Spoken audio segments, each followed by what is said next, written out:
యేసుక్రీస్తు ప్రభుల వారు ప్రార్థన నేర్పిస్తూ మమ్మల్ని శోధనలో తేక దుష్టు నుండి మమ్మల్ని తప్పించు, శోధనలో మేము పడిపోకూడదయ్యా.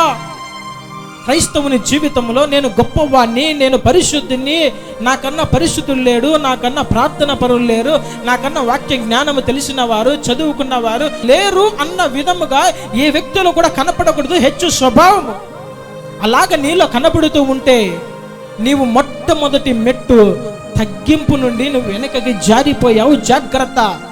ప్రతి దినము మన ఆత్మీయ జీవితం కట్టబడినట్లు దేవుని దగ్గర ఒక ప్రార్థన చేయాలి. అయ్యా, ఈ దినము ఇంతవరకు విశ్వాస జీవితంలో నేను పడిపోకుండా, దిగజారిపోకుండా, అవిశ్వాసిగా మారిపోకుండా నేను నిలబడ్డానంటే కేవలం నీ ఉచితమైన కృప మాత్రమే. ఇక ముందు కూడా నేను పడిపోకూడదు, సాతాను చిక్కులలో నేను చిక్కుకొనకూడదు. వాడు నన్ను వెంటాడుతూ ఉన్నాడు, నన్ను, నా కుటుంబాన్ని రక్షించని దేవుని దగ్గర వినయ మనస్కులమై ప్రార్థన చేయాలి.